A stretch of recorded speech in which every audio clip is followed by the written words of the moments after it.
വേനൽ തുടങ്ങിയിട്ടില്ല, അപ്പോഴേക്കും തുടങ്ങിയ ചെങ്ങന്നൂരിൽ കുടിവെള്ളക്ഷാമം. പരാതി പറഞ്ഞ് മടുത്തോടെ നാട്ടുകാർ ജല അതോറിറ്റി ഓഫീസിന് മുന്നിൽ പ്രതിഷേധിച്ചു. ചെങ്ങന്നൂർ മഹാദേവ ക്ഷേത്രത്തിന്റെ പടിഞ്ഞാറ് ഭാഗത്തും കുന്നത്തുമലയിലുമാണ് ജലവിതരണം തടസ്സപ്പെട്ടിരിക്കുന്നത്. രണ്ടാഴ്ചയിലധികമായി ഇവിടങ്ങളിൽ വെള്ളം കിട്ടാക്കനിയാണ്. നമുക്ക് വെള്ളം വരാത്തതിന്റെ കാരണം പറയുന്നത് എവിടെയോ ബ്ലോക്കാണ് എന്നൊക്കെയുള്ള പരാതികളാണ് അവർ പറയുന്നത്. പിന്നെ അതുപോലെ തന്നെ 20,000 രൂപ കെട്ടിവെച്ചിട്ട് ശരിയാക്കി തരാമെന്നൊക്കെയാണ് പറയുന്നത്. ടാങ്കർ വെള്ളമാണ് ഇപ്പോഴത്തെ ആശ്രയം. പക്ഷേ ദിവസവും പണം കൊടുത്ത് വെള്ളം വാങ്ങുന്നത് ബുദ്ധിമുട്ടാണ്. എല്ലാവരും 500-600 രൂപ കൊടുത്ത് ഒരു ടാങ്ക് വെള്ളം ഇറക്കുക. അപ്പോൾ അത് ബുദ്ധിമുട്ടല്ലേ. ഇന്നിപ്പോൾ ഞങ്ങൾ അങ്ങനെ വെള്ളം ഇറക്കാൻ പറ്റുമോ? അപ്പോൾ അതുകൊണ്ട് എന്തെങ്കിലും ഒരു പരിഹാരം കണ്ടില്ലെങ്കിൽ വലിയ ബുദ്ധിമുട്ട്. വാർഡ് കൗൺസിലറുടെ നേതൃത്വത്തിൽ ജല അതോറിറ്റി ഓഫീസിൽ പ്രതിഷേധിച്ചു.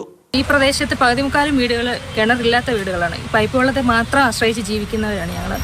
അപ്പം ഞങ്ങൾക്ക് എത്രയും കഴിയുന്ന ഇതിനൊരു ശാശ്വത പരിഹാരം കണ്ടെത്തി തരണം. എല്ലാം ഞങ്ങൾ ലെറ്ററെല്ലാം കൊടുത്തു. പക്ഷെ ഞങ്ങൾക്ക് അതിന് എളുപ്പം ഒരു പരിഹാരം ഞങ്ങൾക്ക് ഉണ്ടാക്കി തരണം. മഴ മാറിയതിന് പിന്നാലെ കുട്ടനാട് ഉൾപ്പെടെ ജില്ലയുടെ പല മേഖലയിലും കുടിവെള്ളക്ഷാമമുണ്ട്. മാതൃഭൂമി ന്യൂസ്, ആലപ്പുഴ.